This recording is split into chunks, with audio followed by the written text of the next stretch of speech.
സാധുക്കൾക്ക് ഭക്ഷണം കൊടുക്കലാണ്. ഒരു നേരത്തെ ഭക്ഷണം കഴിക്കാൻ വകയില്ലാതെ കവിള് കുടിഞ്ഞ് കണ്ണ് കുടിഞ്ഞ് എല്ലുന്തി വയറൊട്ടിയ പാവപ്പെട്ട സഹോദരങ്ങൾ, പട്ടിണി പേക്കോലങ്ങൾ, 5 സ്റ്റാർ ഹോട്ടലുകളിൽ നിന്ന് വലിച്ചെറിയുന്ന വേസ്റ്റിൽ നിന്ന് പറ്റകൾ പറക്കിയെടുത്തിട്ട് തന്റെ പൊന്നുമക്കൾക്ക് കഴിപ്പിക്കേണ്ട ഗതികേടുള്ള ഈ കാലഘട്ടത്തിൽ ജീവിച്ചിരിക്കുന്ന പാവപ്പെട്ട പൊന്നുമക്കൾ, അവർക്ക് ഭക്ഷണം കൊടുക്കുന്നതിനോളം ഒരു പുണ്യമുള്ള അമലിനെയും ഞാൻ കണ്ടില്ല എന്ന് പറഞ്ഞത് ഗൗസുൽ ആലമാണ് മുഹയ്യിദ്ദീൻ അബ്ദുൽ ഖാദിർ ജീലാനി റളിയല്ലാഹു തആല അൻഹു. അദ്ദേഹം സാധാരണ ഒരു പാവപ്പെട്ടവനായിരുന്നില്ലല്ലോ. അദ്ദേഹം നല്ല ധനാഢ്യനായിരുന്നു, അദ്ദേഹം നല്ല സമ്പന്നനായിരുന്നു, അദ്ദേഹം സമ്പത്തിന്റെ രഥത്തിലേറി സഞ്ചരിച്ച ആളായിരുന്നു. ഗൗസുൽ ആലം പറയുകയാണ്, അന്ന ദുനിയാ ബിയദി, ഈ ഭൗമോപരിതലം മുഴുവനും എന്റെ കൈവശമുണ്ടായിരുന്നെങ്കിൽ, ഈ ലോകം മുഴുവനും എനിക്കുണ്ടായിരുന്നെങ്കിൽ, ഞാൻ ഇവിടത്തെ വിശക്കുന്നവന് ഭക്ഷണം കൊടുക്കുമായിരുന്നു. ഇവിടെ ഞാൻ പള്ളി കെട്ടുമായിരുന്നു എന്നല്ല, ഇവിടെ ഞാൻ പെണ്ണിനെ കെട്ടിക്കുമായിരുന്നു എന്നല്ല, ഇവിടെ ഞാൻ വെയിറ്റിംഗ് സെറ്റ് കെട്ടിക്കൊടുക്കുമായിരുന്നു എന്നല്ല, ഇവിടെ ഞാൻ അള്ളാഹുവിന്റെ പരിശുദ്ധമായ തൗഫീഖ് കൊണ്ട് എനിക്ക് സമ്പാദ്യം മുഴുവനും, ഈ ദുനിയാവ് മുഴുവനും തന്നാൽ ആദ്യം ഞാൻ ചെയ്യുന്നത് ഒരു നേരത്തെ ഭക്ഷണം കഴിക്കാൻ വകയില്ലാതെ കഷ്ടപ്പെടുന്ന പാവപ്പെട്ടവന് ഞാൻ ഭക്ഷണം കൊടുക്കുമായിരുന്നു എന്ന് മഹാനായ ഗൗസുൽ ആലം റളിയല്ലാഹു അൻഹു ഒരവസരത്തിൽ പറയുകയുണ്ടായി. ഞാൻ എന്റെ വിഷയത്തിലേക്ക് കടന്നു വരികയാണ്. നമുക്ക് അള്ളാഹു തന്ന ആരോഗ്യമുണ്ടല്ലോ സഹോദരങ്ങളെ, കൈകാലുകളെ ചലിപ്പിക്കാൻ അള്ളാഹു ഭാഗ്യം തരുന്നില്ലേ? അള്ളാഹു നമുക്ക് കണ്ണുകൾ ഇമവെട്ടാനുള്ള ഭാഗ്യം തന്നില്ലേ? കാതുകൊണ്ട് കേൾക്കാനുള്ള ഭാഗ്യം തന്നില്ലേ? 7-8 കിലോമീറ്ററിന്റെ ചുറ്റളവിൽ വീടിന്റെ ഉള്ളറകളിൽ ഈ ഉറൂസ് മുബാറക്കിന് എത്തിച്ചേരാൻ കഴിയാതെ കേരളത്തിന്റെ അങ്ങേ ജില്ലകളിൽ നിന്ന് പോലും ആളുകൾ ട്രെയിനിലും ബസ്സിലും ഫ്ലൈറ്റിലും കയറിയിട്ട് ഈ ഉറൂസിൽ പങ്കാളിയാകാൻ വേണ്ടി വരുമ്പോൾ ഈ ഭീമാപ്പള്ളിയുടെ പ്രാന്തപ്രദേശങ്ങളിൽ എഴുന്നേറ്റ് നടക്കാൻ കഴിയാത്തതിന്റെ പേരിൽ 7-8-9 കിലോമീറ്റർ ചുറ്റളവിൽ വെച്ചിരിക്കുന്ന മൈക്കിന്റെ ശബ്ദത്തിൽ, ഹോണിന്റെ ശബ്ദത്തിൽ ഈ പ്രസംഗം കേട്ടുകൊണ്ട് വീടിന്റെ ഉള്ളറകളിൽ ചങ്ക് പൊട്ടി വേദനിക്കുന്ന എന്റെ പ്രിയപ്പെട്ട സഹോദരങ്ങൾ, സഹോദരിമാരുണ്ട്. തൊട്ടപ്പുറത്തല്ലേ മെഡിക്കൽ കോളേജ്, അതിനടുത്തല്ലേ RCC, അതിനടുത്തല്ലേ ശ്രീ ചിത്ര തിരുനാൾ ഹോസ്പിറ്റൽ, അതിന്റെ തൊട്ടടുത്തല്ലേ പ്രിയപ്പെട്ടവരെ നമ്മൾ ഓരോരുത്തരും ഏത് സങ്കടങ്ങൾ ഉണ്ടെങ്കിലും, ഏത് പ്രയാസങ്ങൾ ഉണ്ടെങ്കിലും, ശാരീരികമായ ദുർബലതകൾ നമ്മെ വേട്ടയാടുമ്പോൾ നമ്മൾ ലക്ഷക്കണക്കിന് രൂപ മുടക്കിയിട്ട്, കോടിക്കണക്കിന് രൂപ മുടക്കിയിട്ട് ചികിത്സിക്കുകയും ജീവൻ നിലനിർത്താൻ വേണ്ടി ശ്രമിക്കുകയും ചെയ്യുന്ന സ്വകാര്യ ആശുപത്രികൾ നമ്മുടെ വിളിച്ചാൽ വിളി കേൾക്കുന്ന വിളിപ്പുറത്ത് കാണാമറയത്ത് നമ്മൾ കാണുന്നില്ലേ? എന്റെ പ്രിയപ്പെട്ട സഹോദരങ്ങളെ, ഈ ആശുപത്രികളിൽ കഴിയുന്ന ആയിരക്കണക്കിന് ആളുകൾക്കൊന്ന് എഴുന്നേറ്റ് നിൽക്കാൻ കഴിയില്ല. അവരാകെ സങ്കടത്തിലാണ്. നമുക്ക് അല്ലാഹു തന്ന ഏറ്റവും വലിയ ഭാഗ്യമാണ് ഈ മണലിൽ വന്നൊന്നിരിക്കാൻ പറ്റിയത്. പ്രസംഗം കഴിഞ്ഞിട്ട് എഴുന്നേറ്റ് നിൽക്കാൻ പറ്റിയില്ലേ? ബാദിഷാ സഖാഫി പ്രസംഗം കഴിഞ്ഞിട്ട് ദുആക്ക് വിളിച്ചപ്പോ നിങ്ങൾ എഴുന്നേറ്റില്ലേ? ഈ വിനീത പ്രസംഗം ആരംഭിച്ചപ്പോ നിങ്ങൾ ഇരുന്നില്ലേ? ഞാൻ ചോദിക്കട്ടെ സഹോദരങ്ങളെ, അള്ളാഹു ആരോഗ്യം തന്നത് എന്തിനാ? നമ്മൾ ചിന്തിക്കണം. വിശുദ്ധ ഖുർആനാണ് നമ്മുടെ പ്രമാണം, വിശുദ്ധ ഖുർആനാണ് നമ്മുടെ ദിശാബോധം നൽകുന്നത്. വിശുദ്ധ ഖുർആനിനപ്പുറത്ത് നമുക്ക് പ്രാമാണികമായി മറ്റൊന്നുമില്ല. ഖുർആൻ എന്താണോ നമ്മോട് വരച്ച് കാണിക്കുന്നത്, അതാണ് നമ്മുടെ ജീവിതത്തിന്റെ എല്ലാ പ്രവർത്തനങ്ങളും നമ്മൾ നടത്തിക്കൊണ്ടിരിക്കുന്നത്. ആ ഖുർആനിൽ അള്ളാഹു പറഞ്ഞിട്ടുണ്ട്, നിങ്ങൾക്ക് കാതും കണ്ണും നാക്കും മൂക്കും വായും വയറും കൈയും കാലും അള്ളാഹു തന്നത് എന്തിനാണ് എന്ന്. എന്തിനാ അള്ളാഹു തന്നത്? അള്ളാഹു തന്നെ പറയുന്നുണ്ട്. നമ്മൾ ഒരുപാട് പ്രാവശ്യം കേട്ടിട്ടുള്ള ആയത്താണ്, ഒരുപാട് പ്രാവശ്യം നമ്മൾ കേൾക്കാറുള്ള സൂറയാണ്. അള്ളാഹു ചോദിക്കുകയാണ്, അലം നജ്അൽ ലഹു ഐനൈൻ വലിസാനൻ വശഫതൈൻ. അള്ളാഹു അവന്റെ വിശുദ്ധമായ ഖുർആനിലൂടെ ചോദിക്കുകയാണ്. ഈ ചോദ്യം ഇന്നും എന്റെ ഹൃദയങ്ങളിൽ, നിങ്ങളുടെ കാതുകളിൽ മുഴങ്ങിക്കൊണ്ടിരിക്കുകയാ. സഹോദരങ്ങളെ, നമ്മൾ ഖുർആനിന്റെ മുകളിലൂടെ സഞ്ചരിച്ചു പോവുകയാണ്. ഖുർആനിന്റെ വരികൾക്കിടയിലൂടെ, ഖുർആനിന്റെ അകക്കാമ്പ് തൊട്ടറിയാതെ നമ്മൾ സഞ്ചരിക്കുകയാണ്. എന്റെ പ്രിയപ്പെട്ട ചെറുപ്പക്കാരാ, ചെറുപ്പക്കാരിയെ, അള്ളാഹിന്റെ വിശുദ്ധമായ ഖുർആനിൽ അള്ളാഹു എന്താ പറയുന്നതെന്നറിയോ? അള്ളാഹു നമ്മളോടൊരു ചോദ്യം ചോദിക്കുകയാണ്. വല്ലാത്ത ചോദ്യമാണ് അള്ളാഹു ചോദിക്കുന്നത്. അലം നജ്അൽ ലഹു പൊന്നുമോനെ, നിനക്ക് രണ്ട് നയനങ്ങൾ ഞാൻ തന്നില്ലേ? രണ്ട് മനോഹരമായ കണ്ണുകൾ നിനക്ക് ഞാൻ തന്നില്ലേ? അള്ളാഹു ചോദിക്കുകയാണ്, സഹോദരങ്ങളെ, ഈ കണ്ണ് കീറി തന്നതാരാ? ഈ കാത് കീറി തന്നതാരാ? കഴിക്കാനുള്ള വായ കീറി തന്നതാരാ? നമ്മൾ ഓരോരുത്തരും വിശുദ്ധ ഖുർആൻ ഓതിക്കൊണ്ടിരിക്കുമ്പോൾ തിലാവത്തിന്റെ സുജൂദ് ചെയ്യേണ്ട സന്ദർഭം വരുമല്ലോ. ആ സുജൂദിന്റെ സന്ദർഭത്തിൽ നമ്മൾ പറയാറുണ്ടല്ലോ, സജദ വജ്ഹിയ ലില്ലദീ ഖലഖഹു വസവ്വറഹു വശഖ സമഅഹു വബസറഹു. അല്ലാഹുവാണ്, പടച്ചവനാണ് എന്റെ കേൾക്കാനുള്ള കാതിനെ കീറി തന്നത്. അല്ലാഹു റബ്ബുൽ ഇസ്സത്താണ് എന്റെ കാണാനുള്ള കണ്ണുകളെ കീറി തന്നത്. അല്ലാഹുവാണ് എന്റെ വായ കീറി തന്നത്. ഈ വായയിൽ കീറലില്ലായിരുന്നെങ്കിൽ എന്റെ പ്രിയപ്പെട്ട ചെറുപ്പക്കാരാ, എങ്ങനെയാ നമ്മൾ കഴിക്കുക? ഈ കണ്ണിന് കീറലില്ലായിരുന്നെങ്കിൽ എങ്ങനെയാണ് മനോഹരമായ കാഴ്ചകൾ നമ്മൾ കാണുക? ഈ കാതിലൊരു കീറലില്ലായിരുന്നെങ്കിൽ എങ്ങനെയാണ് പൊന്നുമക്കളുടെ വാപ്പ എന്ന വിളി നമ്മൾ കേൾക്കുക? ഉമ്മ എന്ന വിളി നമ്മൾ കേൾക്കുന്നത് എങ്ങനെയാ? ഇതിനെല്ലാം അല്ലാഹു സൗകര്യപ്പെടുത്തിക്കൊണ്ട് കാതിനെയും കണ്ണിനെയും മൂക്കിനെയും വായയെയും അല്ലാഹു നമുക്ക് കീറി തന്നില്ലേ? ആ പടച്ച തമ്പുരാൻ തന്നെ ചോദിക്കുകയാണ്, മനോഹരമായ ഐലീനർ വരച്ചിട്ട് നീ മിനുക്കിക്കൊണ്ട് നടക്കുന്ന കൺപോളയില്ലേ പെങ്ങളെ? ആ കണ്ണ് നിനക്ക് എന്തിനാണ് അല്ലാഹു തന്നതെന്നറിയോ? ആ കണ്ണുകൾ നിനക്ക് എന്തിനാണ് പടച്ച തമ്പുരാനെ തന്നതെന്ന് അല്ലാഹു ചോദിക്കുകയാണ്. എന്നിട്ട് അല്ലാഹു നിർത്തുന്നില്ല, വലിസാനം വശഫത്തൈ, ഒരു നാവും രണ്ട് ചുണ്ടും നിനക്ക് അല്ലാഹു തന്നില്ലേ? എത്ര മനോഹരമാണ് ചുണ്ട്! സിഗരറ്റ് വലിക്കാത്ത ചുണ്ടുള്ളവരുടെ ചുണ്ടെത്ര മനോഹരമാ! മുറുക്കിയിട്ട് ചുവപ്പിക്കാത്ത ചുണ്ടെത്ര മനോഹരമാ! ലിപ്സ്റ്റിക് പുരട്ടിയിട്ട് ചുവപ്പിക്കാത്ത ചുണ്ടെത്ര മനോഹരമാ! നാച്ചുറലായിട്ട് അല്ലാഹു തന്നിട്ടുള്ള ശരീരത്തിന്റെ ചുണ്ടിന്റെ ചുവപ്പുണ്ടല്ലോ, ആ ചുവപ്പെത്ര സൗന്ദര്യമാണ്! ലോകത്ത് ഏത് ലിപ്സ്റ്റിക്കിനാണ് അതിന് മണം കൊടുക്കാൻ കഴിയുക? ലോകത്ത് ഏത് വസ്തുക്കൾക്കാണ് ചായം പിടിപ്പിക്കാൻ കഴിയുക? അല്ലാഹു തന്ന മനോഹരമായ ചുണ്ടുണ്ടല്ലോ സഹോദര. നിനക്ക് സംസാരിക്കാൻ ആരെയും നീ തളർത്താനും ആരെയും ഉയർത്താനും ആരെയും ചാടിക്കാനും ആരെയും വാട്ടത്തിലാക്കാനും കഴിയുന്ന നിന്റെ നാവുണ്ടല്ലോ, സാമർത്ഥ്യമുള്ള നിന്റെ നാവുണ്ടല്ലോ, ഇതെല്ലാം നിനക്ക് അല്ലാഹു തന്നതല്ലേ? അല്ലാഹു ചോദിക്കുകയാണ്, ഞാൻ അവന് രണ്ട് കണ്ണുകളും രണ്ട് ചുണ്ടുകളും ഒരു നാവും ഞാൻ കൊടുത്തില്ലേ? ഇത് പ്രതീകം മാത്രമാണ്. അല്ല ചോദിക്കാതെ പറഞ്ഞ കുറെ കാര്യങ്ങളുണ്ടല്ലോ. നടക്കാൻ രണ്ട് കാല് തന്നില്ലേ ചെറുപ്പക്കാരാ? കണ്ടിട്ടില്ലേ ഹൈവേയിലൂടെ, അതുപോലെ ബസ് സ്റ്റാൻഡിലും, അതുപോലെ പലപ്പോഴും ഈ ഭീമാപ്പള്ളിയുടെ മണ്ണിൽ തന്നെ എത്രയോ സഹോദരങ്ങള് ഒരു പലകയിൽ 4 ചക്രം ഘടിപ്പിച്ചിട്ട് ആ പലകയിൽ ഇരുന്നിട്ട് കൈകൊണ്ടിങ്ങനെ തള്ളി തള്ളി മുന്നോട്ട് പോകുന്നത് കണ്ടിട്ടില്ലേ? അല്ലാഹു നമുക്ക് തന്ന സൗഭാഗ്യം എത്ര വലുതാ! ഉദ്ദേശിക്കുന്ന സ്ഥലം വരെ നമുക്ക് പോകാൻ നമ്മുടെ കാലുകൾക്കല്ല തളർച്ച തന്നില്ലല്ലോ. അല്ലാഹു നമുക്ക് ഒരിക്കലും ക്ഷീണം തന്നില്ലല്ലോ. പിടിക്കാനും ഉയർത്താനും എല്ലാത്തിനും ആരോഗ്യമുള്ള രണ്ട് കരങ്ങൾ അല്ലാഹു നമുക്ക് തന്നില്ലേ? കഴിക്കാൻ നമുക്ക് വായ തന്നില്ലേ? സഹോദരങ്ങളെ, ഓരോ അവയവങ്ങളും അല്ലാഹു നമുക്ക് തന്നു. ഇതെല്ലാം നിനക്ക് തന്നത് എന്തിനെന്നറിയോ? അല്ലാഹു എന്നിട്ട് പറയുകയാണ്, ഫലഖ്തഹമൽ അഖബ, എന്നിട്ടും ഇവൻ മലമ്പാത ചവിട്ടി കടന്നിട്ടില്ല. ഭീമാപ്പള്ളി ഉറൂസിൽ എന്നെ കേൾക്കുന്ന പ്രിയപ്പെട്ട സഹോദര സഹോദരിമാരെ, ഏതാണ് ആ മലമ്പാത എന്നറിയോ? അവന് ഗിരിമാർഗം താണ്ടി കടന്നിട്ടില്ലെന്നല്ലാന്റെ വിശുദ്ധ ഖുർആനിൽ അല്ലാഹു പറയുമ്പോൾ, ആരോഗ്യമുള്ള ശരീരവും ആരോഗ്യമുള്ള എല്ലാ സംവിധാനങ്ങളും അല്ലാഹു അവന് കൊടുക്കുമ്പോൾ അവൻ എന്നിട്ടും എന്തേ മലമ്പാത ചവിട്ടി കടക്കുന്നില്ല? എന്തേ അവന് ഗിരിമാർഗം താണ്ടി കടക്കുന്നില്ല? ഏതാണ് ഗിരിമാർഗം എന്നറിയോ? ഏതാണ് മലമ്പാത എന്നറിയോ? അല്ലാഹു തന്നെ പറയുകയാണ്.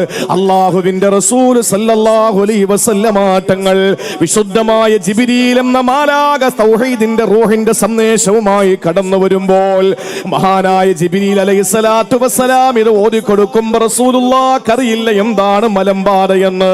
അല്ലാഹു ചോദിക്കുകയാണ്, നബിയേ, വമാ അദ്റാക മൽ അഖബ, ഏതാണ് മലമ്പാത? ഏതാണ് ഗിരിമാർഗം? ഗിരിമാർഗമെന്ന് അറിയുമോ നബിയെ? ഏതാണ് മലമ്പാത എന്ന് നിങ്ങൾക്കറിയുമോ? ഭീമാ പള്ളിയിൽ എന്നെ കേൾക്കുന്നവരെ, അള്ളാഹുവിന്റെ ചോദ്യമാണ്. വമാ അദ്റാക മൽ അഖബ, ഏതാണ് മലമ്പാത? അള്ളാഹു നിങ്ങൾക്ക് മനോഹരമായ കാല് തന്നു, കൈ തന്നു, കണ്ണ് തന്നു, നാവ് തന്നു, മൂക്ക് തന്നു, വായ തന്നു, വയറ് തന്നു, വിരലുകൾ തന്നു, ചലിക്കാനുള്ള അവസരങ്ങൾ മുഴുവനും അല്ല തന്നല്ലോ. ഇതെല്ലാം തന്നിട്ടല്ല പറയുകയാണ്, ഇത് തന്നിട്ടും നിങ്ങൾ മലമ്പാത ചവിട്ടിക്കടക്കുന്നില്ല, ഗിരിമാർഗം നിങ്ങൾ താണ്ടിക്കടക്കുന്നില്ല. അള്ളാഹുവിന്റെ ഹബീബിന് മനസ്സിലായില്ല ഏതാണ് മലമ്പാത എന്ന്. അള്ളാന്റെ ഹബീബിനെ തിരിഞ്ഞില്ല. അല്ല ചോദിക്കുകയാണ്, വമാ അദ്റാക മൽ അഖബ, ഏതാണ് മലമ്പാത എന്നറിയോ നബിയെ? ഏതാണ് ഗിരിമാർഗം എന്നറിയോ ഹബീബേ? അള്ളാഹുവിന്റെ റസൂലിനോട് അള്ളാഹു എണ്ണി എണ്ണി പറയുകയാ, ഫഖു റഖബ ഔ ഇത്ആമുൻ ഫീ യൗമിൻ ദീ മസ്ഗബ. കഷ്ടപ്പെടുന്നവന്റെ കഷ്ടപ്പാട് മാറ്റിക്കൊടുക്കല, പ്രയാസം അനുഭവിക്കുന്നവന്റെ പ്രയാസം മാറ്റിക്കൊടുക്കല, വിഷം നൊട്ടിയ വയറുമായി കഴിയുന്ന പാവപ്പെട്ടവന് ഭക്ഷണം കൊടുക്കല. ഭീമാ പള്ളിയിൽ എന്നെ കേൾക്കാമെന്നവര് എത്ര ആളുകളാണ് ഇന്ന് ഉച്ചയ്ക്കൊന്നും കഴിക്കാനില്ലാത്തതിന്റെ പേരിൽ പട്ടിണി കിടന്നിട്ട് ഇവിടെ ഒരുമിച്ച് കൂടിയത്? കുടുംബത്തിൽ പിറന്നവർ, നല്ല രീതിയിൽ ജീവിക്കുന്നവർ, ആരോഗ്യത്തോടെ കഴിയുന്നവർ, നല്ല പണിയെടുത്ത് ജീവിക്കുന്നവർ, സന്തോഷകരമായി നല്ല ഭക്ഷണം കഴിച്ചിട്ടല്ലേ ഈ സരസിലേക്ക് കടന്നു വന്നത്? രാത്രി ഭക്ഷണം കഴിച്ചിട്ടല്ലേ എന്റെ പ്രിയപ്പെട്ടവരെ ഈ മജ്‌ലിസിലേക്ക് നിങ്ങൾ എത്തിയത്? എന്നാൽ നിങ്ങളൊന്ന് നോക്കണം, എവിടെയോക്കെയോ ആളുകൾ ഒരു നേരത്തെ ഭക്ഷണം കഴിക്കാതെ കഷ്ടപ്പെടുകയാ. അവരുടെ വിശപ്പൊന്ന് മാറ്റിക്കൊടുക്കാൻ, അവരുടെ വിശപ്പിനൊന്ന് അറുതി വരുത്തി കൊടുക്കാൻ സഹോദരങ്ങളെ അള്ളാഹു തന്നതാണ് നമ്മുടെ കണ്ണും കാതും നാക്കും മൂക്കുമെന്ന് അള്ളാന്റെ പരിശുദ്ധ ഖുർആൻ വളരെ അസന്നിഗ്ധമായി പറയുകയാണ്. വളരെ സ്പഷ്ടമായി ഖുർആൻ പറയുന്നു, നിങ്ങൾക്ക് ഈ പറയുന്ന എല്ലാ അവയവങ്ങളും തന്നത് നിങ്ങൾക്ക് സന്തോഷിക്കാനും ഓടി നടന്ന് ഈ ലോകത്തിന്റെ സൗന്ദര്യം കാണാനും മാത്രമല്ല, മറിച്ച് പ്രയാസം അനുഭവിക്കുന്നവന്റെ പ്രയാസം മാറ്റിക്കൊടുക്ക്, കഷ്ടപ്പെടുന്നവന്റെ കഷ്ടപ്പാട് മാറ്റിക്കൊടുക്ക്.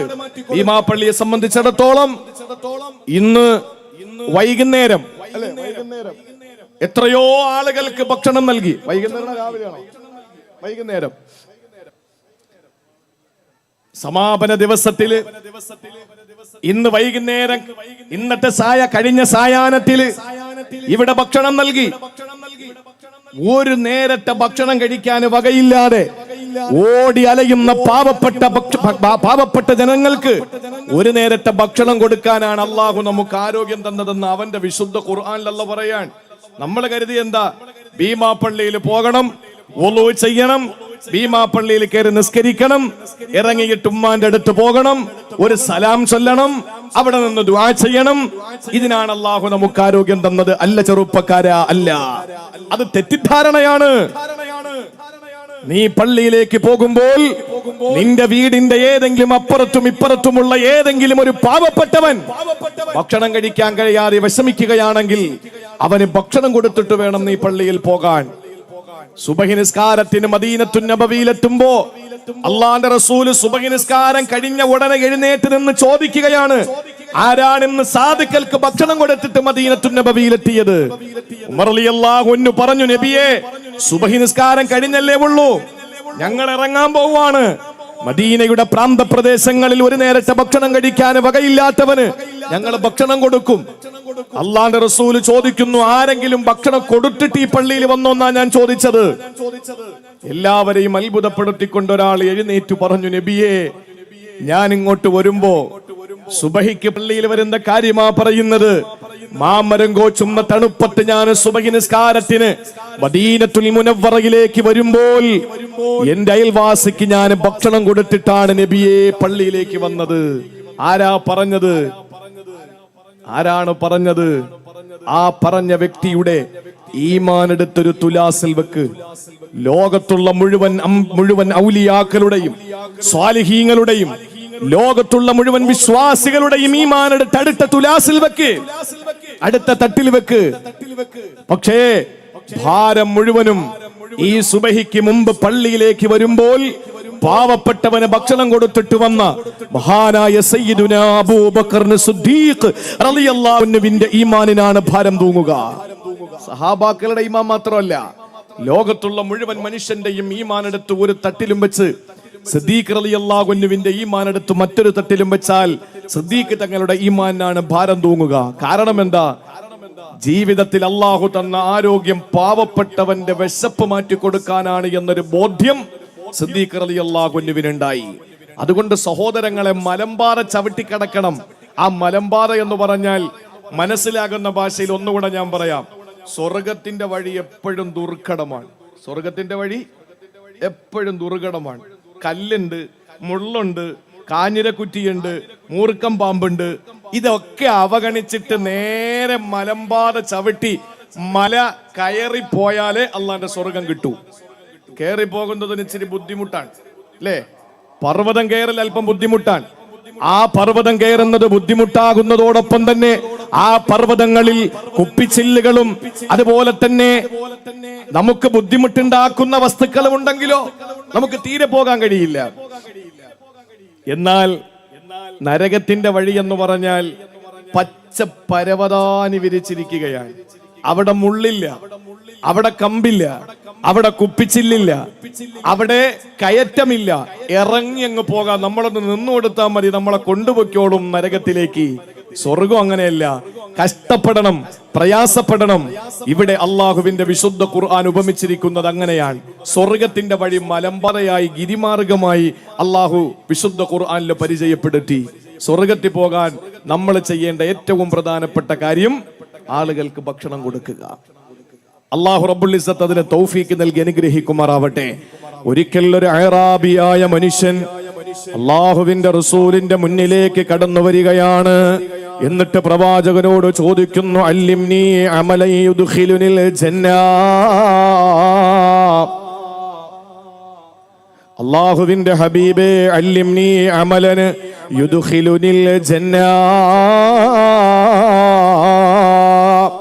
എന്നെ സ്വർഗത്തിലേക്ക് കൊണ്ടുപോകുന്ന ഒരു അമൽ എനിക്കൊന്ന് പറഞ്ഞു തരുമോ നബിയേ? എന്നെ സ്വർഗത്തിലേക്ക് കൊണ്ടുപോകുന്ന ഒരു അമൽ എനിക്ക് പറഞ്ഞു തരുമോ നബിയേ? ഒരു അറാബിയായ മനുഷ്യൻ അള്ളാന്റെ ഹബീബിന്റെ മുന്നിലേക്ക് കടന്നു വന്ന് ചോദിക്കുമ്പോ അള്ളാന്റെ റസൂല് പറഞ്ഞതെന്തെന്നറിയോ? അഅ്തിഖിന്ന സമാ വഫുക്കർ റഖബാ. അടിമകളെ മോചിപ്പിക്കാൻ നിനക്ക് കഴിയോ? അടിമകളെ മോചിപ്പിക്കാൻ നിനക്ക് സാധിക്കുമോ സഹോദരാ? നിനക്ക് സ്വർഗത്തിൽ പോകാൻ ഇതിനപ്പുറം വേറെ വഴികളൊന്നുമില്ല. ആ മനുഷ്യൻ പറഞ്ഞു, നബിയേ, എനിക്കതിന് സാധിച്ചില്ലെങ്കിലോ, എനിക്കതിന് കഴിഞ്ഞില്ലെങ്കിലോ സ്വർഗത്തിലേക്ക് പോകാൻ എനിക്കുള്ള വഴിയൊന്ന് തുറന്നു തരുമോ നബിയേ?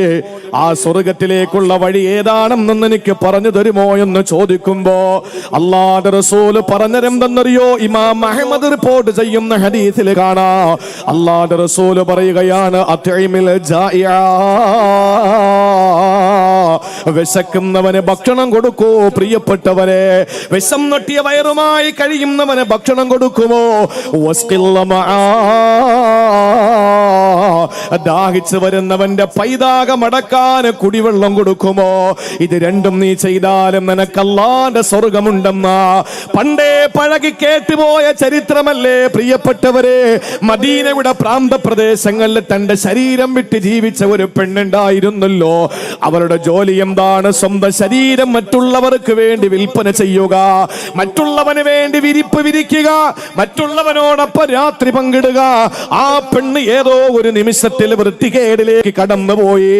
അവൾ അതിനുശേഷം ആ പരിപാടി, ആ പ്രവർത്തനത്തിൽ നിന്ന്, പ്രവണതയിൽ നിന്ന് അവൾക്ക് പിന്തിരിയാൻ കഴിയാത്ത സാഹചര്യത്തിൽ അവൾ ജീവിതം മുന്നോട്ട് കൊണ്ടുപോകുമ്പോൾ സഹോദരങ്ങളെ, അങ്ങനെ ആ പെണ്ണ് നടന്നു വരുന്ന വഴിയിലാണല്ലോ ഒരു നായ നാവ് നീട്ടിയിട്ട് വെള്ളം കുടിക്കാൻ, ഒരു നായ നാവ് നീട്ടിയിട്ട് വെള്ളം കുടിക്കാൻ ഓടി നടക്കുമ്പോൾ ആ പെണ്ണിന്റെ തോളത്ത് കിടന്ന് ഷോളെടുത്ത് കയറാക്കിയിട്ട് അവള് കാലിലിട്ടിരിക്കുന്ന ഹുഫയെടുത്ത് തൊട്ടിയാക്കുകയാ.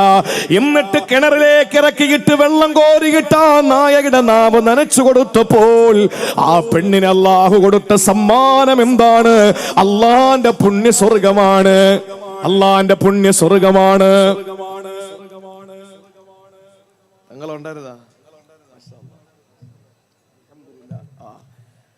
തങ്ങളും ഞാനും അൽഹംദുലില്ലാ നിരവധി തവണ ഒരുമിച്ച് യാത്ര ചെയ്തിട്ടുണ്ട്. ഒരാളെ മനസ്സിലാക്കാൻ കഴിയുന്നത് അങ്ങനെയാണല്ലോ, യാത്ര ചെയ്യുമ്പോൾ ഒരാളെ മനസ്സിലാക്കാൻ കഴിയുക. ഞാനും ബഹുമാനപ്പെട്ട നജ്മുദ്ദീൻ തങ്ങളും ട്രെയിനിലും ഒരുമിച്ച് യാത്ര ചെയ്തിട്ടുണ്ട്, ഫ്ലൈറ്റിലും ഒരുമിച്ച് യാത്ര ചെയ്തിട്ടുണ്ട്, വാഹനത്തിലും ഒരുമിച്ച് യാത്ര ചെയ്തിട്ടുണ്ട്. അൽഹംദുലില്ലാ അല്ലാഹു രണ്ട് സയ്യിദുമാര്, ഇനി എന്താ വേണ്ടത്? രണ്ട് സയ്യിദുമാര്, ഒന്ന് ബഹുമാനപ്പെട്ട മുത്തുക്കോയാത്തങ്ങൾ, രണ്ട് നജ്മുദ്ദീൻ പൂക്കോയാത്തങ്ങൾ. രണ്ടുപേരും അവരുടെ അസ്ലിയത്ത് ചെന്നെത്തുന്നത് ആദരവായ പ്രവാചകൻ നബി മുഹമ്മദ് മുസ്തഫ. ഇവരുടെയൊക്കെ പരമ്പര ചെന്നെത്തുന്നത് ആരില്ല? അള്ളാന്റെ ഹബീബില. നമ്മുടെയൊക്കെ പരമ്പര ചെന്നെത്തുന്ന എവിടെയാ? അയാ ഫാഖിറം ബിൻ നസബി കൈഫ തഫാഖുറു വഅസ്ലുകുമു മിൻ ഖബ്ലു തീയം വനായരു വആശാരി വമൂശാരി വമണ്ണാനു പറയരു വചട്ടി വചാനാരും വനാടാരു പാണരു. അർത്ഥം പറയണ്ടല്ല ഇൻഷാ അല്ലാഹ്. അള്ളാഹുവിന്റെ റസൂൽ സല്ലല്ലാഹു അലൈഹി വസല്ലം പറഞ്ഞു, നിനക്ക് സ്വർഗം വേണമെങ്കിൽ നീ ഒരു കാര്യം ചെയ്യ്. അള്ളാഹുവിന്റെ റസൂൽ പറയുകയാണ്, വിശക്കുന്നവന് ഭക്ഷണം കൊടുക്ക്, ദാഹിക്കുന്നവന് വെള്ളം കൊടുക്ക്. മദീനയിലെ പേര് കേട്ട വേശ്യാവൃത്തി നടത്തി ജീവിച്ച അഭിസാരികയായ പെണ്ണ്, അവളുടെ ജീവിതത്തിൽ ഏതോ ഒരു ദുർബല നിമിഷത്തിൽ അവൾ വഴിതെറ്റിപ്പോയി. അവസാനം മടക്കയാത്രയിൽ ദാഹിച്ച് നാവ് നീട്ടിയിട്ട് കിണറിന്റെ 4 ഭാഗത്ത് കറങ്ങി നടക്കുന്ന നായക്ക് തന്റെ കാലിൽ കിടക്കുന്ന ഷൂ ഊരിയിട്ട്, ഹുഫ ഊരിയിട്ട്, കഴുത്തിൽ കിടക്കുന്ന ഷാലെടുത്തുകൊണ്ട് കിണറ്റിലേക്ക് ഇറക്കി വെള്ളം കോരി അതിന്റെ നാവ് നനച്ചു കൊടുത്തപ്പോൾ അള്ളാഹു സമ്മാനിച്ചത് വിശുദ്ധമായ സ്വർഗമാണ്.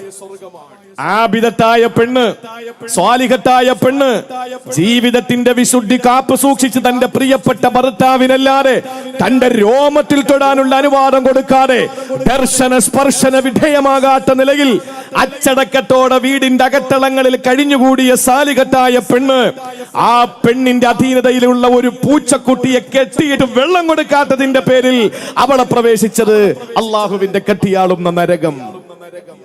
നമ്മൾ കരുതി എന്താ, ഹജ്ജിന് പോയാൽ സ്വർഗം കിട്ടും, ഉംറയ്ക്ക് പോയാൽ സ്വർഗം കിട്ടും, മക്കാമിൽ വന്നാൽ സ്വർഗം കിട്ടും, 5 നേരം നിസ്കരിച്ചാൽ സ്വർഗം കിട്ടും. കിട്ടൂല സഹോദരങ്ങളെ. നരകം കൊടുക്കുന്നത് ആർക്കെന്ന് എണ്ണി പറയുന്നതിൽ അള്ളാഹു പറഞ്ഞത്, കഴിക്കാൻ ഒരു നേരത്തെ ഭക്ഷണം വിലക്കുന്നവനാണ്. ആ വിഷയത്തിലേക്ക് ഞാൻ വരുന്നുണ്ട്. നിങ്ങൾ നോക്കൂ, ഞാൻ എന്റെ പ്രിയപ്പെട്ട സഹോദരങ്ങളോട് പറയാൻ, നമ്മുടെ നോമ്പിൽ എന്തെങ്കിലും ഒരു പ്രശ്നം ഉണ്ടായി, റമദാൻ വരാൻ പോവാൻ 3 മാസം കഴിഞ്ഞാൽ പരിശുദ്ധമായ റമദാൻ ഇങ്ങെത്തി. ആ റമദാൻ മാസത്തില് പള്ളികളിൽ ഇങ്ങനെ ആളുണ്ടാവണം കേട്ടോ. അതാണ് ആദ്യം എനിക്ക് പറയാനുള്ളത്. റമദാനില് പള്ളിയിൽ ഇങ്ങനെ തന്നെ ആളുണ്ടാകണം. അള്ളാഹു തൗഫീക്ക് തരട്ടെ, നമ്മുടെയൊക്കെ പള്ളി സജീവമാകട്ടെ.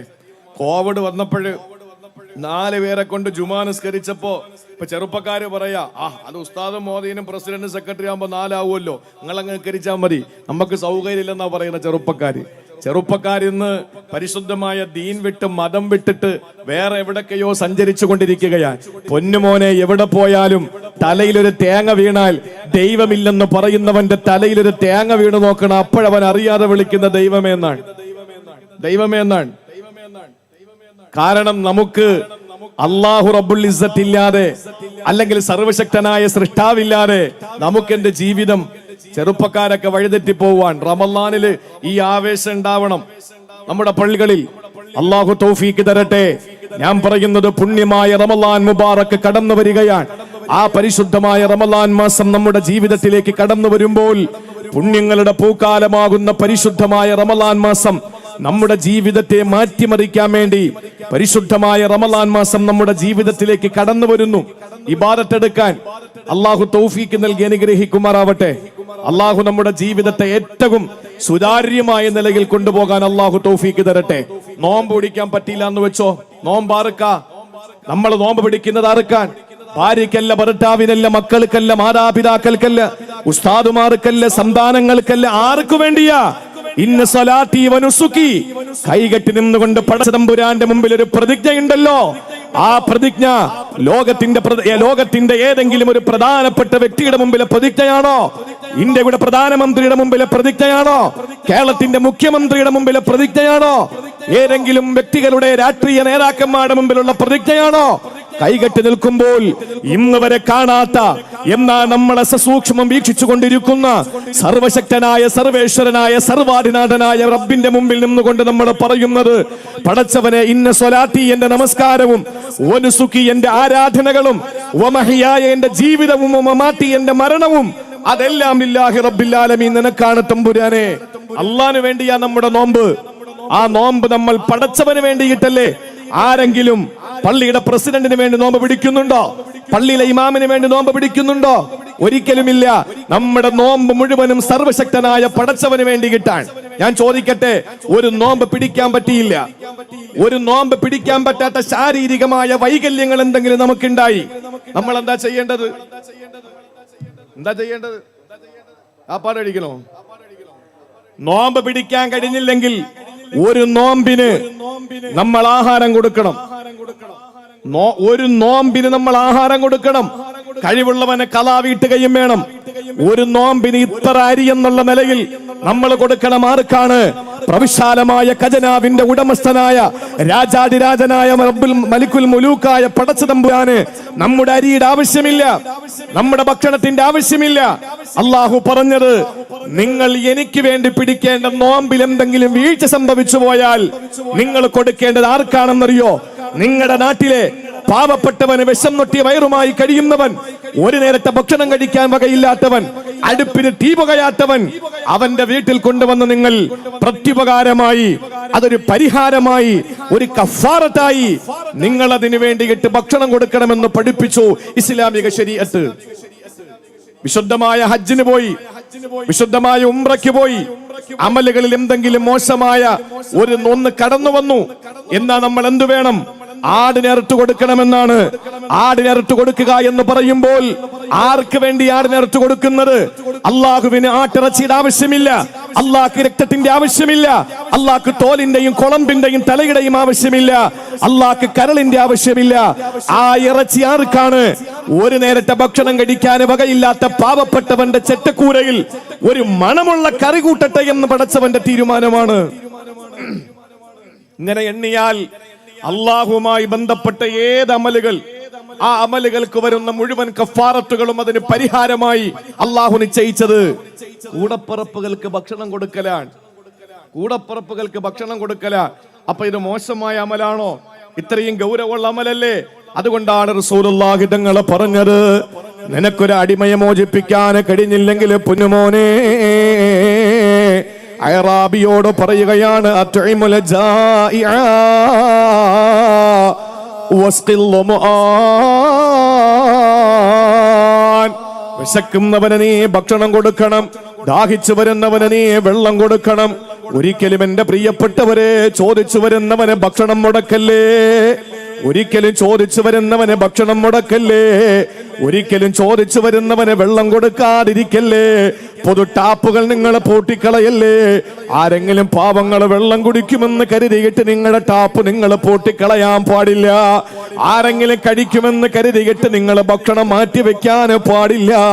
അത് ഗുരുതരമായ വീഴ്ചയാണ്. തന്റെ പ്രിയപ്പെട്ടവൾ, തന്റെ രാത്രിയെ ധന്യമാക്കിയവൾ, തന്റെ മാറിടത്തിന്റെ സുഗന്ധമേറ്റ് വാങ്ങിയവൾ, തന്നോടൊപ്പം രാത്രി പങ്കിട്ടവൾ, തന്റെ പ്രിയപ്പെട്ട ഭാര്യ സയ്യിദത്തുനാ ബീവി ആയിഷത്തു തുഹ്റ റളിയല്ലാഹു തആല അൻഹയോട് അല്ലാഹുവിന്റെ റസൂൽ പറഞ്ഞതെന്തെന്നറിയുമല്ലോ? ഇത്തഖിന്നാറ വലൗ ബിശിഖ് തംറാ. ആയിഷ, വയറ് നിറച്ചു കൊടുക്കാൻ നിന്റെ കൈവശം ഒന്നുമില്ലെങ്കിൽ, വയറ് നിറച്ചു കൊടുക്കാൻ നിന്റെ കൈവശം ഒന്നുമില്ല, അവന്റെ മനസ്സും വയറും നിറയ്ക്കാൻ നിന്റെ കയ്യിലൊന്നുമില്ല. പക്ഷെ മോളെ ആയിഷ, നിന്റെ കയ്യിൽ ഒരു ഈത്തപ്പഴമുണ്ടോ? ആ ഈത്തപ്പഴം ഒന്നായിട്ട് കൊടുക്കണ്ട. ആ ഈത്തപ്പഴം എന്ന് പറയുന്നത് ഇന്ന് നമ്മൾ കാണുന്ന ഈത്തപ്പഴത്തിന്റെ വലിപ്പം തന്നെയാണ് അന്നുമുള്ളത്. ആ ഈത്തപ്പഴം മുഴുവനെ നീ കൊടുക്കണ്ട. ആ ഈത്തപ്പഴത്തിന് നീ 3ഉം 4ഉമായിട്ടൊന്ന് കീറുമോ? എന്നിട്ട് വലോബിശിക്ക് തമ്രോ, ഒരു കാരക്കയുടെ ഒരു കീറ് കൊടുത്തെങ്കിൽ നീ നരകത്തിൽ നിന്ന് നിന്റെ ശരീരത്തെ രക്ഷപ്പെടുത്തണമെന്ന് അള്ളാന്റെ ഹബീബ് തന്റെ പ്രാണപ്രേയസിയോട്, തന്റെ കുടുംബിനിയോട്, തന്റെ മണിയറയിലെ തന്റെ മണവാട്ടിയോട് പറഞ്ഞതത്ര നിസാരമാണോ? നാട്ടിലെ പെണ്ണുങ്ങളോട് പറഞ്ഞതാണെങ്കിൽ പ്രിയപ്പെട്ടവരെ അതിനത്ര ഗൗരവമേ ഉള്ളൂ എന്ന് നമ്മൾ പറയുമായിരിക്കും. പക്ഷേ തന്റെ പ്രിയപ്പെട്ടവളോട് പറയുന്നു, ആയിഷ ഞാൻ നിന്നോട് പറയട്ടെ, കട്ടിയാളെന്ന നരകം ഞാൻ കണ്ടുമോളെ. മുസ്ലിമീങ്ങളാണ് ഇന്ന് പലിശയുടെ പിന്നില് മുസ്ലിമീങ്ങളാണ്, ഇന്ന് മദ്യപാനത്തിന്റെ പിന്നില് മുസ്ലിമീങ്ങളാ, വ്യഭിചാരത്തിന്റെ പിന്നില് മുസ്ലിമീങ്ങളാ. ഏത് തെമ്മാടിത്തരങ്ങളെടുത്താലും ഏത് തിന്മകളെടുത്താലും അല്ലാഹു റബ്ബുൽ ഇസ്സത്ത് നമ്മളെ കാക്കട്ടെ. അതിന്റെ പിന്നിലെല്ലാം ബറക്കത്തിനൊരു മുസ്ലിം ഉണ്ടാകും. ഒരാള് തബറുക്കിന് വേണ്ടി ഉണ്ടാവും, ഒരുത്തൻ. പിന്നെ ചില പത്രങ്ങളൊക്കെ ഭീമാപ്പള്ളി ആയതുകൊണ്ട് ഒരു ബഹുസ്വര സമൂഹത്തിന്റെ ഒരു സംഗമ ഭൂമികയും സംഗമ വേദികയുമായതുകൊണ്ട് ഞാൻ ഓപ്പണാക്കി അങ്ങോട്ട് പറയുന്നില്ല. ചില മുത്തശ്ശി പത്രങ്ങളുണ്ട്. ആ മുത്തശ്ശി പത്രങ്ങൾക്ക് പത്ര ദൗത്യം എന്താണെന്ന് അറിയുക മാത്രമല്ല, ഏതെങ്കിലും ഒരു കോമൺ പേരുള്ള ഒരാൾ കള്ളക്കടത്ത് നടത്തുകയോ മോഷണം നടത്തുകയോ മദ്യപാനം നടത്തുകയോ അല്ലെങ്കിൽ മദ്യക്കച്ചവടം നടത്തുകയോ ചെയ്യുമ്പോൾ ഒരു കോമൺ പേരുള്ള ഒരുത്തനാണെങ്കിൽ എന്ന് പറഞ്ഞാൽ രണ്ട് കാസ്റ്റിലുള്ളവർക്കും പൊതുവെ വിളിക്കപ്പെടുന്ന പേരുകളാണെങ്കിൽ ആ ചെറുപ്പക്കാരന് ഒരു ദാടി ഫിറ്റ് ചെയ്ത് കൊടുക്കാനും ഒരു തൊപ്പി വെച്ചു കൊടുക്കാനും ഇവിടത്തെ മുത്തശ്ശി പത്രങ്ങൾ ശ്രമിച്ചുകൊണ്ടിരിക്കുകയാണ്. അത് മറ്റൊരു ഭാഗത്ത് കുൽസിത ശ്രമം നടന്നുകൊണ്ടിരിക്കുമ്പോഴും നമുക്ക് പറയാനുള്ളൊരു കാര്യം, ഏതിലും ഒരു മുസ്ലിം ഇല്ലേ? ഉണ്ടോ? ഇല്ലേ? ഒരു മുസ്ലിം ഉണ്ട്. എല്ലാ തിന്മകളുടെ പിന്നിലും ഒരു മുസ്ലിം ഉണ്ടാകും. ഞാൻ ചോദിക്കുകയാണ്, എന്നാൽ പരസ്യമായിട്ട് കള്ളു കുടിക്കുന്നവർ നമ്മുടെ ഇടയിലില്ലേ? പരസ്യമായിട്ട് കള്ളു കുടിക്കുന്നവൻ, ഈ പറയുന്നതിന്റെ ഗൗരവം നിങ്ങൾ മനസ്സിലാക്കണം. പരസ്യമായിട്ട് കള്ളു കുടിക്കുന്നവൻ, പരസ്യമായിട്ട് വ്യഭിചരിക്കുന്നവൻ, പരസ്യമായിട്ടല്ലേ വ്യഭിചാരം. നമ്മുടെ മക്കളെയൊക്കെ പഠിക്കാൻ വിടുമ്പോ അള്ളാന്റെ തൗഫീക്ക് കൊണ്ട് കുറെ ഉമ്മമാരും അവരുടെ പെമ്മക്കളും അള്ളാന്റെ തൗഫീക്ക് കൊണ്ട് എന്റെ മുമ്പിൽ പെട്ട്. എനിക്കത് പറയാനുള്ളൊരു അവസരമാണ്. ഞാൻ ഒരു കാര്യം പറഞ്ഞോട്ടെ, നിങ്ങൾക്ക് ആർക്കും വിഷമം തോന്നരുത്, തോന്നിയാലും ഒന്നുമില്ല. ഒരു കാര്യം പറയാണ്, ഞാൻ പറഞ്ഞല്ലോ ഇന്നലെ നടന്ന സംഭവമാണ്, സങ്കടം തോന്നിപ്പോയ ഒരു നിമിഷമാണ്. എന്റെ കൂടെ യാത്ര ചെയ്തവർക്കറിയാം. ഇന്നലെ തിരൂർ റെയിൽവേ സ്റ്റേഷനിൽ ഞാൻ ഇരിക്കുമ്പോൾ ഏതോ ഒരു സ്കൂളിൽ നിന്ന് ടൂറിന് പോയ കുറെ സഹോദരിമാര്, കൊച്ചുമക്കളാണ്, കൊച്ചു പെൺകുട്ടികളാണ്. ആ പെൺകുട്ടികൾ ആ റെയിൽവേ സ്റ്റേഷനിൽ കാണിച്ചു കൂട്ടിയ കോമാളിത്തരങ്ങൾ, നമ്മളൊക്കെ ഇങ്ങനെ തൊപ്പിയും ഷാളും ഒക്കെ ഇട്ട് ഇങ്ങനെ ഇരിക്കുമ്പോ അവർക്കറിയാം ഇത് ഏതായാലും മൊയ്ലിയാരാണ് എന്നൊക്കെ നന്നായിട്ട് ബോധ്യം ഉണ്ടാകുമ്പോ അല്പം കൂടി ആവേശം കൊണ്ട് കൂട്ടാൻ തുടങ്ങും. അങ്ങനെ കൂട്ടിയിട്ട് ഏതോ സ്കൂളിൽ നിന്ന് കോളേജിൽ നിന്ന് ടൂർ പോയ ആ വിദ്യാർത്ഥിനികൾ, ആ വിദ്യാർത്ഥികളാകുന്ന ചെറുപ്പക്കാരാകുന്ന കൗമാരപ്രായക്കാരായ ആൺകുട്ടികൾ വളരെ അച്ചടക്കത്തോടുകൂടി അവരിങ്ങനെ മൊബൈലിൽ കുട്ടിയിരിക്കുമ്പോൾ ഈ പെൺകുട്ടികളുണ്ടല്ലോ, നാളത്തെ കുടുംബിനികളാകേണ്ടവർ, നാളത്തെ പൊന്നുമക്കളുടെ ഉമ്മമാരാകേണ്ടവർ, അവര് കാണിച്ചു കൂട്ടുന്ന കോപ്രായത്തരങ്ങളുണ്ടല്ലോ, സങ്കടം തോന്നിപ്പോയി സഹോദരങ്ങളെ. അപ്പോഴാണ് അതുവഴി മറ്റൊരു ട്രെയിൻ മംഗലാപുരത്തേക്ക് പോകുന്നു. ഇവർക്ക് വരേണ്ടത് തിരുവനന്തപുരത്തേക്കാണ്. മംഗലാപുരത്തേക്ക് പോകുന്ന ട്രെയിനിന്റെ അവസാനത്തെ ബോഗിയിൽ നിൽക്കുന്ന ആളിനെ ഈ പറയുന്ന പ്ലാറ്റ്ഫോമിൽ നിന്നിട്ട്, അതൊരു സാധുവാണ്, അത് ഇവിടെ എല്ലാം ഓക്കെ ആണെന്ന് അറിയിക്കാൻ വേണ്ടി ഈ ഗ്രീൻ ലൈറ്റ് അടിച്ചു കൊടുക്കുക പുറകിൽ നിന്നിട്ട്, ഓക്കെ എന്ന്. അപ്പൊ ഈ പെണ്ണുങ്ങൾ എന്താ ചെയ്യാ? അയാളുടെ മുഖത്ത് നോക്കിയിട്ട് പ്ലെയിൻ കിസ് കൊടുക്കുക. പാവപ്പെട്ടവൻ, അയാളെ കുടുംബത്തിൽ നിന്ന് വന്നിട്ട് എത്ര ദിവസമായിട്ടുണ്ടാവും. ഈ പാവപ്പെട്ടവന്റെ നേരെ നോക്കിയിട്ട് ഈ മുസ്ലിം പെൺകുട്ടികൾ പ്ലെയിൻ കിസ് കൊടുക്കുകയാണ്.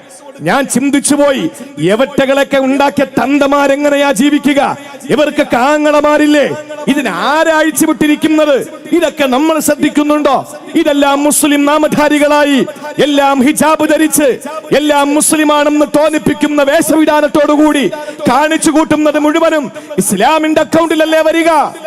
ഇതെല്ലാം വരുന്നത് മുസ്ലിമീങ്ങളുടെ അക്കൗണ്ടിലല്ലേ? ചിന്തിച്ചു നോക്ക് പ്രിയപ്പെട്ടവരെ. ഇങ്ങനെ പരസ്യമായി തെറ്റുകൾ ചെയ്യുന്ന ആളുകളുണ്ട്, പരസ്യമായിട്ട് ലോട്ടറി എടുക്കുന്ന ആളുകൾ. അവസാനിപ്പിക്കണം. നിങ്ങൾക്ക് ഉമ്മച്ചായോട് സ്നേഹമുള്ളവരാണല്ലോ. ഭീമാപ്പള്ളിയിലെ എന്റെ പ്രിയപ്പെട്ട മക്കൾ, ഭീമാപ്പള്ളിയിലെ പ്രിയപ്പെട്ട ചെറുപ്പക്കാർ ജീവന് തുല്യം സ്നേഹിക്കുന്നത് മാഹീൻ അബൂബക്കർ സിദ്ദീഖ് തങ്ങളെയല്ലേ? ഇവിടത്തെ മഹതിയായ ഭീമാ ബീവിയല്ലേ? അതുകൊണ്ട് മാറണം, ഒരുപാട് മാറിയേ പറ്റൂ. ഇല്ലെങ്കിൽ അള്ളാഹ്ക്ക് മാറ്റാൻ അറിയാം നമ്മളെ, അള്ളാഹ്ക്ക് മാറ്റാൻ അറിയാം നമ്മളെ. ഒരൊറ്റ നിമിഷം കൊണ്ട് എല്ലാ കീഴ്മേൽ മറിക്കാൻ കഴിവുള്ളവനാണ്. ഇന്ന റബ്ബക ലബിൽ മിർസാദ്. അല്ലാഹു പരിസ്ഥലത്തിരിക്കുന്നവനാണ്, ഒളിച്ചിരിക്കുന്നവനാണ്. അല്ലാഹു ചാടി വീഴും. ആ ചാടി വീഴുന്ന സന്ദർഭത്തിൽ തടഞ്ഞു നിർത്താൻ നമുക്ക് കഴിഞ്ഞെന്ന് വരില്ല. അതുകൊണ്ട് കാത് കൂർപ്പിച്ച് ഉണർന്നിരുന്ന് എന്റെ പ്രിയപ്പെട്ട സഹോദര സഹോദരിമാരെ കേട്ടോളി. നമ്മുടെ ജീവിതത്തിൽ പലപ്പോഴും നമ്മൾ പരസ്യമായിട്ട് തെറ്റുകൾ ചെയ്യുന്നുണ്ട്. പരസ്യമായി കള്ളു കുടിക്കുന്നവൻ, പരസ്യമായി മോഷ്ടിക്കുന്നവൻ, പരസ്യമായി ജീവിതത്തിൽ വിശുദ്ധിയില്ലാതെ നടക്കുന്നവൻ, ഇതെല്ലാം പരസ്യമായി ചെയ്യുമ്പോഴും ഇസ്ലാം പറയുന്നത് അറഅയ്തല്ലദീ യുകദ്ദിബു ബിദ്ദീൻ, ദീനിനെ കളിയാക്കുന്നവനും വ്യാജമാക്കുന്നവനും ആരെന്നറിയോ? എന്നിട്ട് ഈ പറഞ്ഞ ഏതെങ്കിലും ഒരു തെറ്റിനെ അള്ളാഹുവിന്റെ വിശുദ്ധ ഖുർആൻ ചൂണ്ടിക്കാണിച്ചില്ല. ഭീമാ പള്ളിയുടെ റോഡിലൂടെ മദ്യപിച്ചു പോകുന്നത് വളരെ ഗുരുതരമായ തെറ്റ് തന്നെയാണ്. പക്ഷേ അവൻ ദീനിനെ കളിയാക്കുന്നവനാണെന്ന് വിശുദ്ധ ഖുർആനിൽ അള്ളാഹു ഈ അധ്യായത്തിൽ പറഞ്ഞില്ല. പരസ്യമായിട്ട് വ്യഭിചരിക്കുന്നവനെ പറ്റി അങ്ങനെ പറഞ്ഞില്ല. പരസ്യമായിട്ട് ലോട്ടറി എടുക്കുന്നവനെയും പലിശക്കാരനെയും പറഞ്ഞില്ല. പക്ഷെ അള്ളാഹു ചോദിക്കുകയാണ്, ദീനിനെ കളിയാക്കുന്നവനാരെന്നറിയോ? അറഅയ്തല്ലദീ യുകദ്ദിബു ബിദ്ദീൻ ഫദാലികല്ലദീ യദ്ഉൽ യതീം വലാ യഹുല്ലു അലാ തുആമിൽ മിസ്കീൻ. അല്ലാഹു പറയുകയാണ്, ദീനിന്റെ വ്യാജമാക്കുന്നവനാരെന്നറിയോ? വ്യാജ തങ്ങന്മാരുള്ള കാലമാണ്, വ്യാജ പണ്ഡിതന്മാരുള്ള കാലമാണ്, വ്യാജ വൈദ്യന്മാരുള്ള കാലമാണ്, വ്യാജ ഡോക്ടർമാരുള്ള കാലമാണ്, അതുപോലെ തന്നെ വ്യാജ വക്കീലുമാരുള്ള കാലമാണ്. എല്ലാത്തിലും വ്യാജം കടന്നു വരുമ്പോ വ്യാജ ശൈഖന്മാരും ഉണ്ടായിട്ടുണ്ട്. എന്നാൽ ഒരു വ്യാജ മുസ്ലിമിനെ അല്ലാഹു പരിചയപ്പെടുത്തി. ആ വ്യാജ മുസ്ലിമാരാണ് ലാ യഹുല്ലു അലാ തുആമിൽ മിസ്കീൻ. പാവപ്പെട്ടവൻ ഒരു നേരത്തെ ഭക്ഷണം കൊടുക്കുന്നതിനെ പ്രേരിപ്പിക്കാത്തവരാണ്. പാവപ്പെട്ട മനുഷ്യന് ഭക്ഷണം കൊടുക്കുന്നതിനെ പ്രേരിപ്പിക്കാത്തവരാണ്. നമ്മളങ്ങനെ എപ്പോഴെങ്കിലും കുറച്ച് ഭക്ഷണം ഉണ്ടാക്കിയിട്ട് എന്തെങ്കിലും കൊടുക്കാൻ തീരുമാനിച്ചാൽ പിന്നെ നമ്മുടെ സമുദായത്തിൽപ്പെട്ട ആളുകൾക്ക് തന്നെ പല ആശങ്കയായി. ഇന്നപ്പോ എന്താ ഇത്ര ഭക്ഷണം ഉണ്ടാക്കാൻ കാരണം എന്താ? ഈ ഭക്ഷണം ഉണ്ടാക്കുന്നതിന് വല്ല പ്രാമാണികതയുണ്ടോ? സഹോദരങ്ങളെ, അത് അവരുടെ വഴിക്ക് വിടാം. നമുക്കതൊന്നും വലിയൊരു പ്രശ്നമായി തോന്നുന്നില്ല. ഞാൻ നേരത്തെ പറഞ്ഞല്ലോ, ഒരു മുസൽമാനെ സംബന്ധിച്ചിടത്തോളം അവന്റെ ജീവിതത്തിലെ ഏറ്റവും സുപ്രധാനമായ ഒരു ഇബാദത്ത് ഭക്ഷണം കൊടുക്കലാണ്. ഇതിന്റെ ഞാൻ മറ്റൊരു വശം കൂടി ഞാൻ പറയും. കാരണം നമുക്ക് എന്ത് വിഷമമുണ്ടെങ്കിലും എന്റെ സഹോദരങ്ങളെ, നിങ്ങൾ മാനസികമായി എന്ത് ദുഃഖം നിങ്ങൾക്കുണ്ടെങ്കിലും, ശാരീരികമായി നിങ്ങൾക്ക് എന്ത് പ്രയാസം ഉണ്ടെങ്കിലും, എന്തെല്ലാം വിഷമങ്ങളും ദുഃഖങ്ങളും നിങ്ങൾക്കുണ്ടെങ്കിലും അത് മാറാൻ, അതിനൊരു പരിഹാരമായി നമ്മുടെ മഹാരഥന്മാരായ പൂർവസൂരികളായ മഹത്തുക്കൾ നമ്മുടെ മുന്നിൽ കാണിച്ചു തന്നത് ഭക്ഷണം കൊടുക്കലാണ്. ഭക്ഷണം കൊടുക്കലാണ്. ആ ഭക്ഷണം കൊടുക്കുക എന്ന് പറയുന്ന പുണ്യമായ ഒരു ഇബാദത്ത്, ആ പുണ്യമായ ഒരു അമല്, അത് നമ്മുടെ ജീവിതത്തിൽ ഏത് സമയത്തും നമ്മൾ അത് കരുതലായി നമ്മുടെ ജീവിതത്തിൽ ഉണ്ടാകണം. എന്ന് പറഞ്ഞാൽ നമുക്കൊരു മാനസിക പ്രശ്നമുണ്ട്. ഞാനൊരു അനുഭവസ്ഥനാണ്. നമുക്ക് എന്തെങ്കിലും പ്രയാസം ഉണ്ടെങ്കിൽ ഒരു 5 പാവങ്ങൾക്ക് ഭക്ഷണം കൊടുക്കാമെന്ന് നിയത്ത് വെക്ക്. അള്ളാഹു ആ പ്രശ്നം പരിഹരിക്കും. വറബ്ബിൽ കഅബ, അതിൽ യാതൊരു സംശയവും ഇല്ല. എന്ത് പ്രയാസമുണ്ടെങ്കിലും എന്ത് വിഷമമുണ്ടെങ്കിലും നമ്മുടെ ജീവിതത്തിൽ ഒരു 5 പാവങ്ങൾക്ക് ഞാൻ ഭക്ഷണം കൊടുക്കാൻ നമുക്ക് ചെലവാകുന്നത് 500 രൂപ മാത്രമാണ്. പക്ഷേ നമ്മുടെ പ്രശ്നങ്ങൾക്ക് അല്ലാഹു അത് പരിഹാരമാക്കി തരും. അല്ലാഹു നമ്മുടെ പ്രശ്നങ്ങൾക്ക് അതൊരു പരിഹാരമാക്കി തരും. അതുകൊണ്ട് സഹോദരങ്ങളെ, നമ്മുടെ ജീവിതത്തിൽ ഉടനീളം അല്ലാഹു റബ്ബുൽ ഇസ്സത്ത് നമ്മളോട് പറഞ്ഞതാണ്, ഒരിക്കലും നിങ്ങളുടെ ജീവിതത്തിൽ നിങ്ങൾ അമലുകളിൽ ഏറ്റവും ശ്രേഷ്ഠമായ ഭക്ഷണം നൽകുക എന്ന ആ പുണ്യമായ അമല് നിങ്ങൾ കൈവിടാൻ പാടില്ല. ആ അമല് നിങ്ങളുടെ ജീവിതത്തിന്റെ ഭാഗമാക്കി മാറ്റണം. എന്നാ നിങ്ങൾക്ക് അല്ലാഹു തരുന്നത് നിർഭയത്വത്തോടുകൂടി സ്വർഗപ്രവേശനമാണ്. അതുകൊണ്ടാണ് ആയിഷ ബീവിയോട് റസൂലുള്ള പറഞ്ഞത്, ഒരു കീറ് കാരക്ക കൊണ്ടെങ്കിൽ നീ നരകത്തെ സൂക്ഷിക്കണേ ആയിഷ. ഒരു കീറ് കാരക്ക കൊണ്ടെങ്കിൽ നീ നരകത്തെ സൂക്ഷിക്കണം. അള്ളാഹുവിന്റെ സുഖലോലുപ സ്വർഗത്തിലേക്ക് പോകാൻ, അതും നിർഭയത്വത്തോടെ സ്വർഗത്തിലേക്ക് കടന്നു പോകാൻ റസൂലുള്ളാഹി നമ്മുടെ മുന്നിലേക്ക് വെച്ച ഡിമാൻഡ്. അല്ലാഹുവിന്റെ റസൂൽ പറയുന്നു, നിങ്ങൾ ഭക്ഷണം കൊടുക്കുക എന്ന